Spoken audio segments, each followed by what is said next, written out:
Would you say I'm a complicated person or a simple person? Heck of a way to open a podcast. Am I complicated? You're actually, sometimes I think you come across that you're complicated, but you're actually very, there's like 3 things that are very important to you, and that's it. So I'd say simple. So am I a pretty black and white person? Totally black and white. Yeah. All right.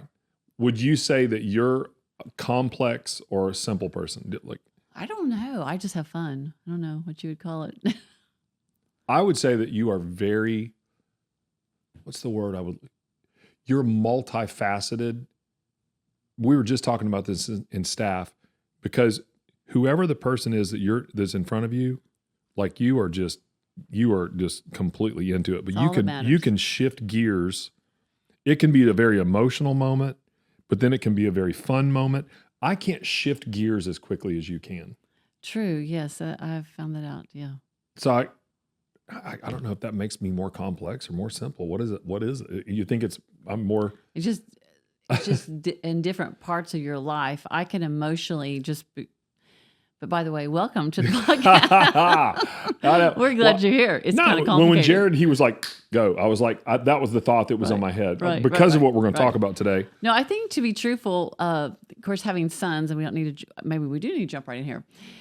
People have always said that girls were more emotional, and they said that boys were tough. And growing up, I had no sisters, 4 big brothers. I see a different side of it that boys have a lot of emotions. They're maybe not as good as showing them. Yes.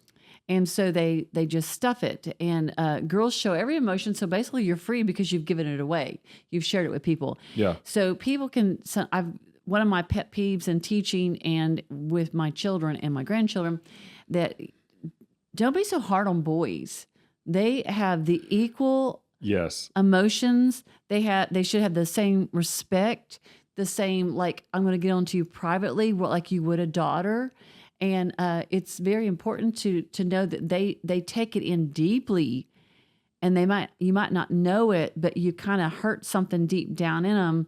Where a girl, as soon as you used to say, why can't I say anything to the girls without somebody crying? I'm like, well, you can't talk like that. Yeah, but really, so I think that you are. That's why I think it's so amazing, because you are so in touch with that about males because of the environment you grew up in, and you saw so much growing up. Yeah, it's a quiet hurt. T.G. Jakes said it one time and it never left my mind, because I thought that is it exactly. He said, you have some fish in an aquarium, you don't hear them. They're moving around all the time, just basically like boys. But they said, you walk in there one day and they're floating on the top of the water and they're gone. You don't even realize. You didn't realize that you didn't take care of them right. And so that's always reminded me of the boys and all the men, in my life. Yeah. Maybe I wasn't so good at it with you at first. We'll talk about that in a minute. I'm so sorry. But you know what I mean? So, I think that... We have so many things to be sorry about. But God, we're all... We all have, a body. We have emotions. Our soul is our mind, our will, our emotions. We all have it, not just one sex or the other. We all have it. We just... A lot of times it's just our past is how we communicate it. So today we're going to talk about how to love your spouse actually the way that they need to be loved. Right. Everybody's like, what's the number one cause of divorce? Number one, it's money, it's all these kind of things, But I think if we're not careful, we don't realize one of the major things that people miss it early on in marriage is they're not emotionally ready or equipped to deal with and love the person that they've just started a life with from an emotional level. Right. So we're going to get into a lot of stuff, and we've got a lot of funny stuff to share as well. But this is a very serious subject. And of course, we're leading our marriage small group through the summer, and we're talking about all these different subjects. And one of the things that we shared last week, I'm not sure when this is going to drop, but it was last week at our small group. We're talking about communication. We did a deeper dive on communication in our podcast last week, was that you got to have an atmosphere of trust and an atmosphere of truth. So one of the things that I heard years ago that really stood out to me was that people don't really understand that self-awareness Huge.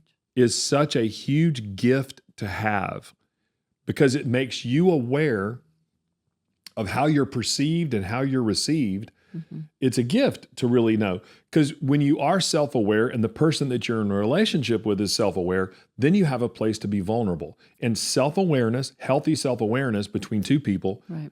also creates an environment where you can be vulnerable to learn, to grow. Right. Because the Bible says in Romans 12:15, listen to this verse, Romans 12:15, rejoice with those who rejoice, Right. and mourn with those who mourn. God hasn't called me to fix you or you to fix me.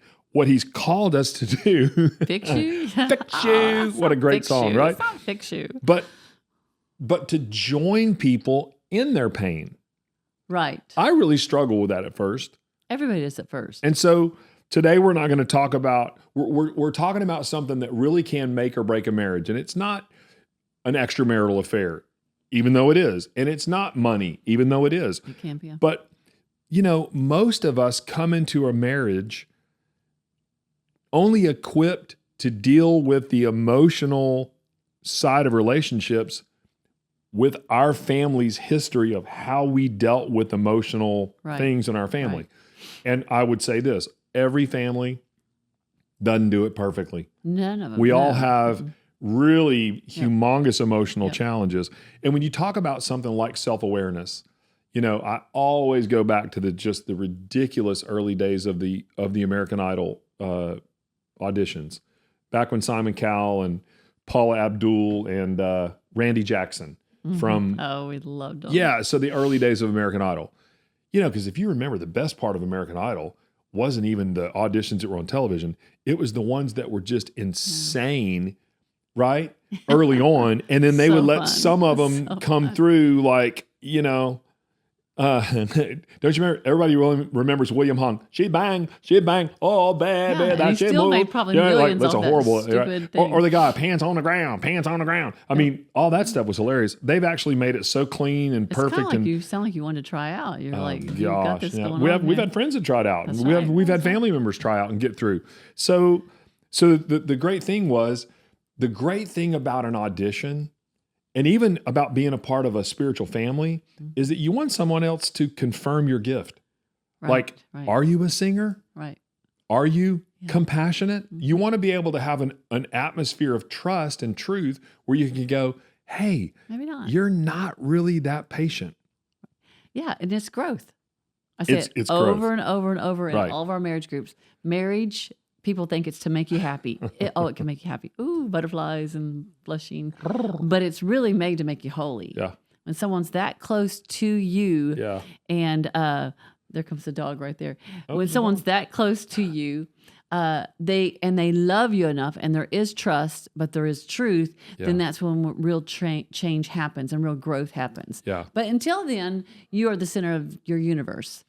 Yes. Yeah. Even though you're learning things from your family and Right. how they deal with emotions, all things, you are, when you said, self-awareness is, being aware of yourself, but also growth is being aware of others. It's the greatest gift I think that you can give yourself is being self-aware. But also being aware that there's other people. And then in life. realizing someone else's, the greatest gifts that you can give them is also being able to Yes. understand that you aren't the center of your own universe. Yes. And when you come into a marriage, Yes. when you start a family, there's so much to learn. When people come on our team here at the church, we just had a new team member come on the team. And so what we do is we do these assessments. We do, just like we do in Next Steps here, we do a personality profile. We do spiritual gifts assessments. We talk about what things people are passionate about, but also we talk about natural abilities and gifts. Right. And we have a way maybe to help people navigate that here. And so we have something that we do here called the Myers-Briggs assessment, which is, it is that personality assessment that's a little deeper, but it talks about your emotional health and how you deal with emotions, but also how you can interact with people on that level. We come from very different parts of the country. Right. We come from different family dynamics. I grew up with 2 brothers. I'm the oldest. You grew up with 4 brothers. You're the second oldest. So neither of us had sisters. No. Yeah. So I don't even, Yeah. my mom was the only female in our Yeah. family. Right. My family was dominated by males. Right. Completely. My dad, very strong personality. Very like, Like very much the general. Like Yep. my dad from downstairs in his office, I can remember hearing the pop of his snapped finger meant get in here now. And if he did it multiple times, you knew, right? And so I kind of grew up in a little bit of a military mindset. I think my dad always wanted to be. I said my dad he'd have made a great Nazi because it's just like his dad was in the military. His though, dad was in the right? military? So that's why my dad's dad was. So it was just pretty cut and dry, black Yeah. and white. But my mom was this quiet, Yeah. Very breakable little. Yeah, I mean, it was just our house was kind of like a Super museum sweet. a little bit, Yeah, like the yep. carpet, the furniture, Just certain way. and my mom and dad's house is still like that today. Right, It's just right, kind of right, the and I think my mom and dad have softened over the years. My dad certainly has, but I came from this, and it was just kind of like we're going to be very, Very orderly. Very orderly. like we're going to handle things the right way, and this is the way we do things, and we're not going to do this, we're not going to do that, we're not going to say it that way, we're not going to, It's very mannerly, very very orderly. Yeah, there's a way. And so we come into this, and I mean, you're from the Wild West. Well, exactly. So a lot of what Literally the Wild West. The Wild West. So people like from the South, and not to point fingers, but for hundreds of years they've had people do things for them. Oh man. Good, bad, and ugly. Yes. So where I came from, even when you look at the history, we came in covered wagons and fought wars. There were no. Our people would go to places where there were no stores. Is it your great grandmother that came to Oklahoma in a covered wagon? Mm-hmm. And you know these stories, right? Yeah, these stories. And then also we had pictures of the oil shooting up out of the ground. Oh, the oil derricks? And there were like just little shacks. You had to rough it. You had to be tough. Yeah. There was no being like, there wasn't a lot of comfort, and there wasn't a lot of like, be comfortable. You had to, if you were going to make it, you had to be tough. So, I mean, we grew up with the, toughen up Buttercup. I mean, I remember. I actually have that in my notes. That very word. Well, so we would go. Yeah. I remember as we got older, we were like, people were talking about going to the doctor. We never went to the doctor. If you were bleeding and they couldn't stop it, or something looked obviously broken, you're missing a limb. Yeah, they were like, maybe we should take them. Maybe, I don't know. Maybe we should. They'd debate it for a while. My mother almost had a baby in the car. I mean, we debated every kind of physical ailment. But we basically were just like, you're fine. Right. You're fine. Right. You're fine. Well, it was just, you're fine. So then we come together from these two completely different backgrounds, emotionally even in the structure, just how things were handled. And so we come in. But here's the great thing about a marriage, and you don't know this at first, is neither one of us are wrong, and neither one of us were completely right. We were just different. And so when you come together, one of the things that you really don't know how to do is you don't know how to emotionally handle or love someone who's hurting or walking through something. You only know the way that you handled it. So, right. And now, not to correct you, but we are right and wrong. Marriage does help you see. But you don't know it. You don't know it. Right. Marriage helps you see where you might have came from a wonderful family or whatever. There are things that marriage, you need to get better every generation. There are things like, when we said we stuffed our physical emotions, not our emotions. Yes. We used to have a saying, we will go Creek County on you. Yeah. And we felt like that was right. I felt like that was being authentic. If I didn't like you, just letting it all hang out. I could tell you off. Right. And I had the words to do it. Right. So I felt like, when y'all were polite, I'd be like, oh, y'all are so funny. No, that was self-control. Okay. All right. I, on the other hand, thought that oversharing these, every bit of my heart, I thought, or whatever, was being authentic, but it wasn't. It was really a lack of self-control. But what I think where I was going was, neither one of us knew we were right or wrong. We only knew what we knew. We only knew what we knew. So and that was our tools in our toolbox. Yeah, and I think for young married couples, or even people that are going to get married, having the conversations of, because you only know your family history and how you handle things. So when you come in, it sure is great to have a conversation about, hey, how are we going to navigate when one of us is really sick, When one of us has had a really bad day, Yep. you know, we stand in front of these married couples and we go, you know, I say this to married couples in the ceremony. On your worst day, when you've had the most terrible day at work and you come home, it's still not about you. That's really hard for a 20-something-year-old to handle when you've had a really hard day. Because for a 20-something, usually when you've had a really hard day, you come home and mom's going to take care of you and she's going to make your favorite meal and she's going to, you know, wash your clothes and, you know, iron your underwear and, you know, make sure you're okay. You know what I'm saying? Yeah. But at the end of the day, if you really are self-aware, you realize that you're coming home to somebody who probably hasn't had a great day either. Right. And so you come home with a servant's heart as opposed to, hey, get ready to serve me heart. And that's what it's all about. And that's what it's all about. Yep. We often said it's not two halves that make a whole. It's two completely surrendered people to the Lord and to one another that are there to serve one another.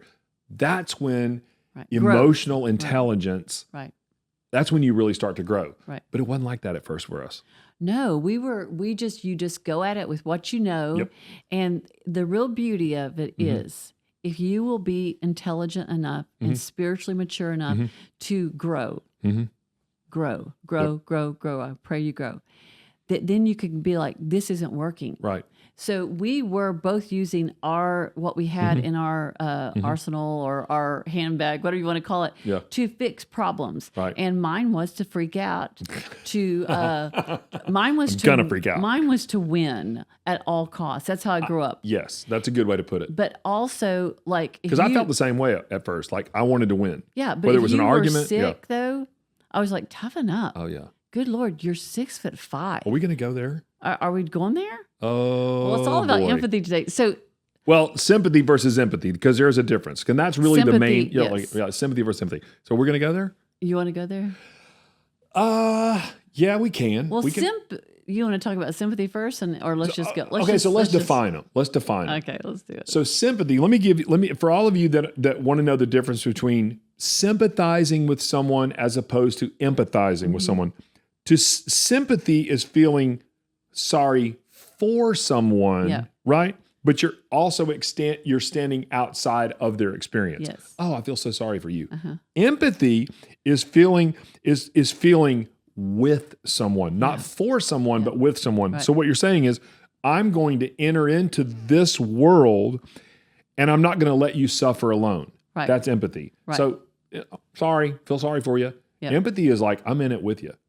Totally. And I told one of the kids the other day, Matthew 19:26 says, with God, all things are possible. So God even said he would do things with us, you know, and he's God of all, he's the creator of all the universe. He's the King of Kings. And he even said where sympathy does, I read a book one day and it said that sympathy was, I feel sorry for you, but I'm actually glad it's not me. And so in a way, I'm lost. But in a way, it's very condescending. Yeah, right. And so, but empathy is whatever you're going through, I'm with you. And so it took us a few years to get that. And we didn't, but talking about how I grew up, we were just like physically and emotionally, just suck it up. Yeah. Just suck it up. You're a big guy. Yeah. Just, you know, and so even like when you would get sick when we were first married, I was just like, dude, you're big, strong. What are you doing laying there? I am always pregnant, always throwing up, and you have a virus. Okay. And so one particular time, all the kids and us had a virus. You know, when you have little kids, you have a virus. We had little kids at this time. We have we had 5 and 5 years, if you don't know. So, but somebody was always getting a virus. Somebody was always throwing up, always cold. There was always something. It was just, you know, bingo, whatever thing came up that day. So we had all had this awful throwing up virus. This, you all know, if you're a stay-at-home mom, I'm sorry, I've been there. And just it like ended with horrible stomach cramps forever. It's like a whole week it went on. And for the kids, it had gone on for weeks because they'd all had it. Rose had it. It was weeks it went on. So then you started saying your stomach hurt. Oh gosh, my stomach hurts. I'm sorry. Yeah. I'm like, John, we get it. We all had it. Yeah. You will live through it. Yeah.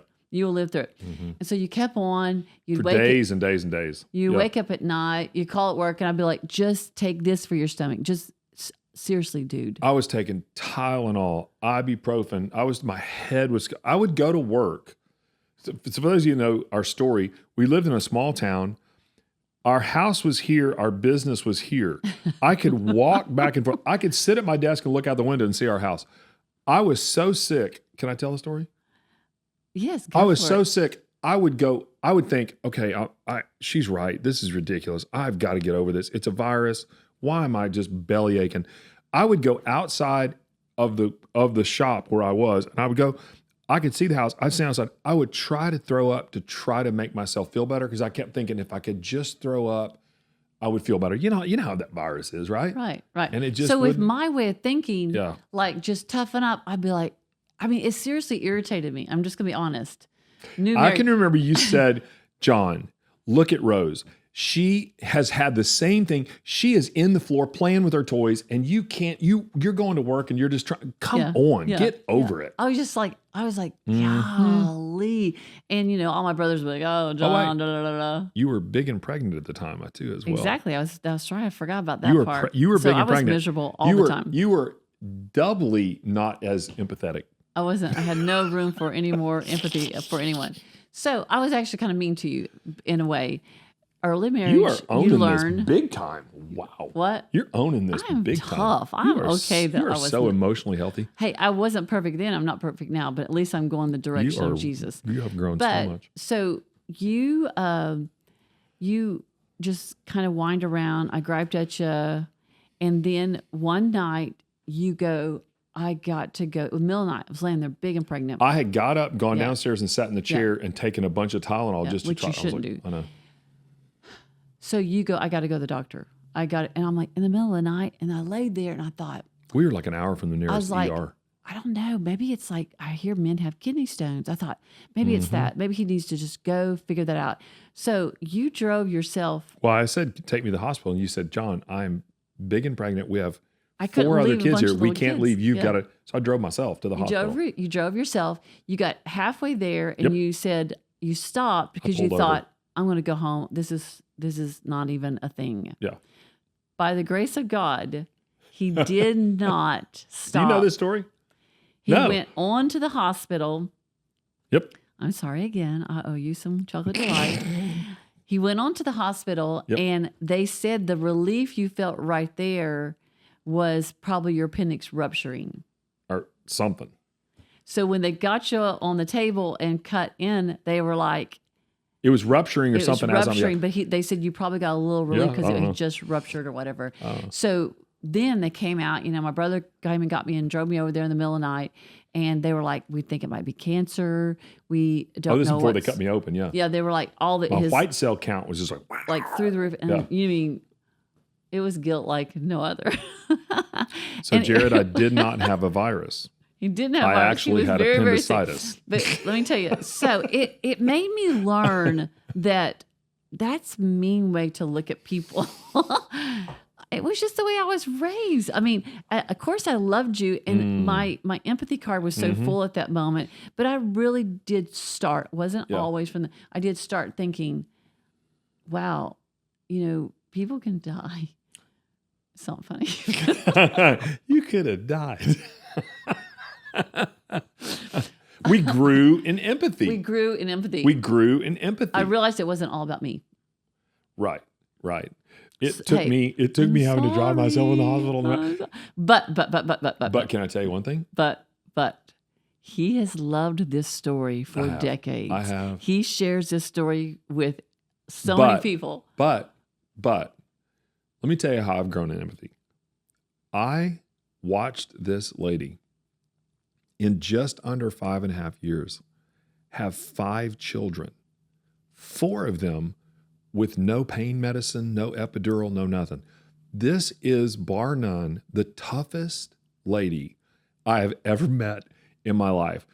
To see, and I was a baby when we got married. I was the saddest sick person you've ever seen. Hopefully, I've grown a little bit too. Because I think what marriage also does, it toughens you up. Yeah. We've grown in empathy, and I want to get into because here's the thing: we look to Jesus as the model for everything. Oh, that's a good Jesus model. didn't model sympathy; he modeled empathy. Yes, he did. It literally says in John 11:35, the shortest verse in the Bible, Jesus wept. And that didn't mean he was weak. No, but here's the thing. He knew he was going to raise Lazarus from the dead. Right. But when he got here, before he solved the problem, he entered into the grief So good. that the family So was going good. into. So I think, he entered the pain before he solved the problem. And we're love so like, what are you, we want to fix it. We're all fixers. Yeah. And so, when your husband or your wife comes in and they say, I've had a terrible day, you don't have to immediately solve it. You don't have to, come up with if you'd have done this, if you'd have done that, if you'd have done this, if you'd have listened to me, you know what I mean? And so that's I'm naturally a fixer. And so even when I counsel people, I have to be very careful. And I think I've even grown in that over the years. In fact, we were talking about Enneagram earlier, and a lot of people are into Enneagram, and somebody said I was an 8. But when I get into a situation with someone, like in a counseling situation, I immediately can go to that comforter, I think, which is a 2 or a 3. I can't remember which one it is, a 2. And you know that because I'll even dread a conversation coming up or something about something in particular or whatever. And you get into it and you're like, oh, wow, wait a minute. This person's really hurting. And I think I've grown in that area. I think Because I don't automatically go to that. I think we both have, and to be truthful, marriage and following Jesus changes you, and it does change you to be stronger, but yet softer. And so you kind of think, how could those two things go hand in hand? But they do, because you get stronger in realizing, okay, this isn't. I can be strong for someone else, but I also I come to their pain in a different way, because if you see a little kid, one of our grandkids was with us the other day, and we're eating ice cream. He was just having the best time on earth. And then all of a sudden he went, but he did get out the word brain freeze. And he was screaming. We were just like, oh, what happened? You bite your tongue? Brain freeze. Yes. I think as you get older, you realize pain does make it sometimes like, it can almost like, you're like, what? You don't know the person doesn't even know how to solve it themselves. Yeah. And so if you realize when Jesus wept, when he got there and all these people he loved were crying, he could have gone, I'm going to raise him in a minute. Would y'all quit doing this? Why are you crying? You knew I was going to come. It doesn't matter. He knew the answer to everything. He was the answer, but he cried. Yeah. Because it was hurtful. And so, I could have immediately gone, Gray, stop it. That's just the ice cream. But we're like, here, help, take a drink of this. Right. I mean, we entered into his pain. Yeah. Because pain makes you, it's all consuming, to be truthful. Well, and so, we were first married. Obviously, we both had things that we were dealing with, from our past and from, just growing as young people. And I think at first, just knowing the different places we come from and what we'd gone through and what we had experienced and the pain and the hurt and emotionally how damaged people can be from certain things. Life. I mean, even at first I can tell you that when we first got married, I didn't know. I mean, we loved each other and we'd spent a lot of time, communicating, and we were 800 miles apart. But when we started living together as a married couple, I mean, you began to share with me just some things that you had gone through and that you were dealing with. Yeah. And, my first response is, we just do that and it'll fix it. Well, little did I know it was way deeper than that. Yeah. And here's the thing. I think what some guys need to understand, and listen very carefully to me, your wife doesn't want to be fixed. She wants to be heard. Yeah. And I think what I had to grow in over the years was knowing, and to be honest with you, I even tried to fix some things that were unfixable. I even tried to go to other people to fix things for you with them. Right. Didn't help, because that's not even what we needed. I really needed to be able to understand how is it affecting you? Mm-hmm. And I think we grew leaps and bounds together. First of all, we say this, you say this all the time. God's word healed us. It's God's word that helped us. That's where we went when we needed help. We know that Jesus models all of these things. Awesome. And husbands are trying to solve the problem when in reality, what your wife really wants is for you to enter into that experience and that pain and understand with them. That's where emotional intelligence comes from. Because I think for us, it's like, oh, if you just do that, just cut them off and do it. Well, no, the pain's deeper than that. Right. And a fixer, when you come on the scene and you're going to fix it, it first of all, you're not the one even hurting, so you're strong, but it also can make the other person feel very stupid. Exactly. Kind of like, I can fix this. This is so easy. Right. But you don't understand their hurt, if it's emotional or sometimes even physical. I mean, your spouse goes through physical things too, that they're so consumed by the pain. There's not a quick answer. There's a with God. Exactly. Right. There's a with that has to happen. And that's what Jesus modeled. Jesus modeled empathy. I'm with you in this. And I think, what people realized when they encountered Jesus was, man, this is a safe place to be vulnerable.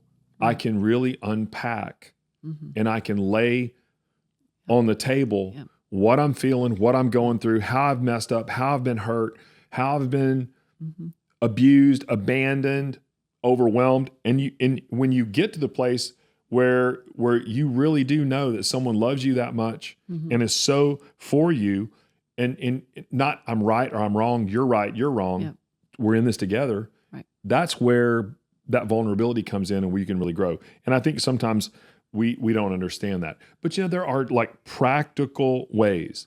I had to learn this.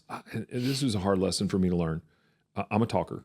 I'm a fixer. And so I jump in pretty quick.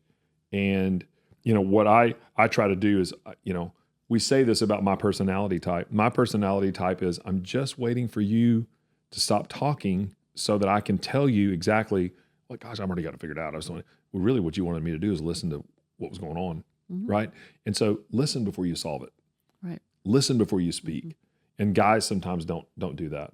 And some girls do. I don't think it's like it's male or female. I think it's just personality maybe, because I've seen a lot of women talk over the husband and fix it. And like I said, taking something that's hard and trying to make it simple to fix it makes the other person feel stupid or less than. And so you don't want to be that person. You want to do it. You want to hear them out and then do it with. That with thing is huge. It is.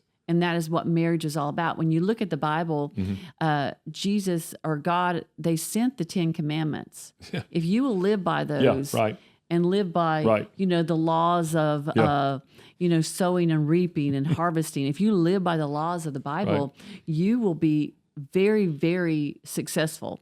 But people didn't just need the answer. They needed the answer. Exactly. Jesus. So God could have gone, you had it all, y'all suffer it out. I already told you how to fix the problem. Do not have an affair. Do not steal, do not kill. I mean, I've given you the exact way to live. Yeah.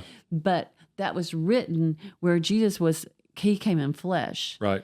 He said, I'm going to do it with you. Right. He left heaven and came to earth to be with us. He was the perfect example of if you're suffering, if someone's dying, if someone's crying, I am with you. I'm going to eat with you. I'm going to walk with you.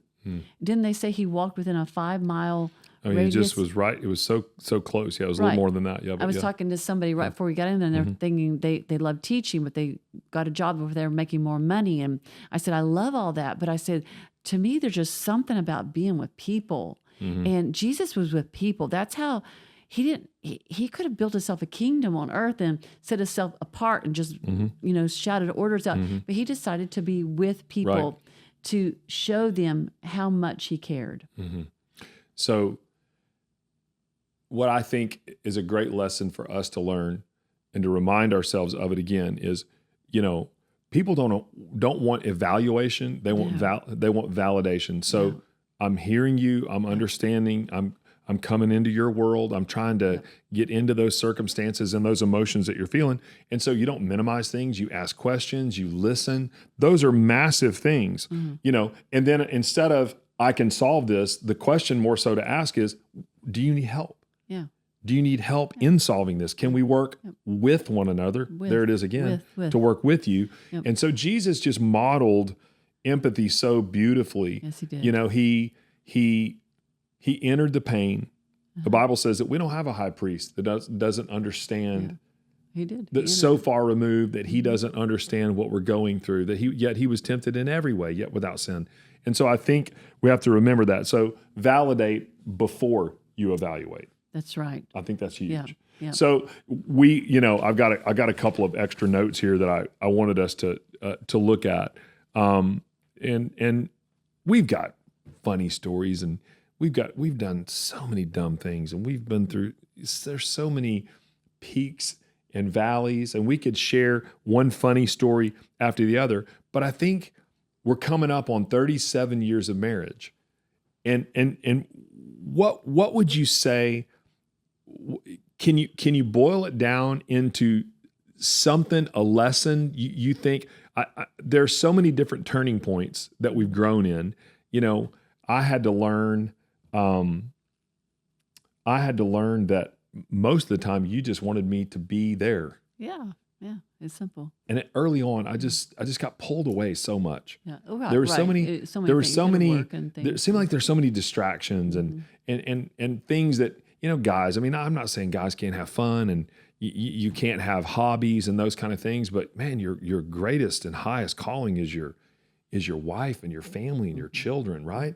So why would we invest other places when we should be investing there and make sure it's things? I mean, there's a reason I got rid of motorcycles. It's something I could do by myself. Right. So I was not going to do that with you. Not going to do it with me. And so I think a good takeaway, we went through someone's house. I love to go to estate sales. And we went through these people's house. In fact, I've probably shared this before, how I was praying and I kept getting distracted. I hated my pictures on my wall. And I loved estate sales. And we got up and went to this estate sale. And anyway, it was a God moment because I've got 2 pictures that were from my childhood. Yeah. So God was just so good to us that Saturday. Mm-hmm. But we go into the bedroom, and right before we get to the bedroom, and we found out later it was a pastor and his wife. Yeah. But they had their marriage vows very beautifully. Yeah, on their bedroom wall. Yeah, just framed on the wall right as soon as you walked in. And so I just feel like if we could all remember the wedding vows. The promises. Yeah, through sickness. Yep. And in health and wealth and all these things. Mm-hmm. Because Jesus was not only there when people were hurting emotionally or even people were filled with the demons and things. Mm-hmm. He was there when people were sick. That he was there with all the sick. So sometimes, like I learned early on, that was very hard-hearted of me, but your spouse is going to get sick. And it's awful. I've talked to people that their spouses are very sick. And so when you get in that place, hopefully over year 5, year 10, year 15, you've learned to grow that they actually need a partner. And that's why we were put together to help each other. And how would you like to be treated when you were in that situation where you needed help? I mean, when you had your surgery, I mean, we had come a long way then, because by then we were married 30 years. Yeah. I was not the same girl I was at first. And I was just like, I just kept always thinking, what if this was me? How would I would want to be treated with dignity. I didn't let anyone come to see you because I wanted you to be treated with dignity and I wanted to make you comfortable. I remember standing there when you were in the hospital bed and I was like, he is going home tonight. This hospital bed is too short for him. And I still remember that doctor who put his head up like, she's boss. And I'm like, he is going home tonight. I can take care of him better than you can. Right. And you know what he did? He let us go home that night. That's right. So our empathy had grown. Yes. That we are so much one another. Yes. That's the way God meant it to be. Right. That you grow these two things out of the ground. Right. That then they are so woven together that you really can't tell one apart from the other. See, men, I think, are just natural protectors. Mm-hmm. But I think what men forget is, yes, physically protect, the boundaries in your home and your children, all this stuff. But protect emotions. Protect their mind, protect their hearts, protect their dignity. And that's why we always say, confidentiality and all those kind of things. We don't share ththings. We don't talk about things outside of this relationship just because we love one another. We protect one another. We're for one another. Same with me. I mean, hopefully I've grown in a way that, man, I try to be not in a unhealthy way. I try to be hypersensitive to, are you okay? Do you have what you need? But you grow into that. You do. I mean, just like he grabbed his head. He was very aware of his own body, his own emotions, our toddler, his own feelings. Yep. But you're to grow there. Yep. Now, if you're newly married, it's part of it. You're growing to understand the world does not revolve around you. Right. And self-awareness is great, but also be aware of others. But you're supposed to grow in awareness of their needs until pretty soon, you've seen these little ladies, they're, Kim's grandmother would make all these pies and her husband didn't work, but she was so aware of this is what he liked every afternoon. Right. And so you become so aware of, I think that is empathy. It's that withness. Yes. And that's what God wants us to grow in. Well, remember, sympathy is, I feel bad for you. Yes. Empathy is I feel bad with you. Not even feel bad. I'm entering into this pain, this emotion with you. With you. So maybe, the Bible says, what is it? Galatians 6:2, carry one another's burdens, bear one another bear one another's burdens. And in this way, you fulfill the law of Christ. I think probably the challenge that we would give people is instead of barging in and saying, this is what I need, it's coming in gracefully and saying, what do you need from me? Yeah. That's a better way to approach someone who may have not had a great day. Right. May not be remember, if we were the same, neither one of us would be necessary. We're very different. We come from very different places. That's why God brought us together. That's right. And so I think we complement one another. We have to remember that. It's so complementary when we begin to operate in our God-given roles and responsibilities, but to do it in a way that we're very self-aware, right? Not only of our responsibilities, but also very aware of the vulnerability that needs to be here. It needs to be a safe place for us to be able to share. We talked about that in our marriage group a lot. Atmosphere of trust, atmosphere of truth. You have to be able to complain, not criticize. Two different things. We've talked about that many times. And so they're not, your spouse isn't difficult. We're just different. Right. And I think we grow into that. And so remember, connection before correction. Right. Right? Right. Yes. Validation before evaluation. These are the difference between empathy. Learn how your spouse desires and needs to be loved. Right. And that's what will really grow. And listen, some of y'all are in the throes of it right now. You're like us, a bunch of little kids, and there's a million things happening, and there's so many different opportunities for the enemy to get you at one another. Remember, that's his plan. Yeah. Remember, you're supposed to be with God and with one another, fighting the enemy. That's right. Ecclesiastes says, stand back to back and fight the enemy, stay together. Listen, when one falls down, the other one pick you up, right? So, and remember, starting off, it's not going to be that way. It's a growth. Yeah. It takes years. Yeah. And so this growth, that's why I'm not going to say I'm quoting the Bible if I say I hate divorce, because I do. Yeah.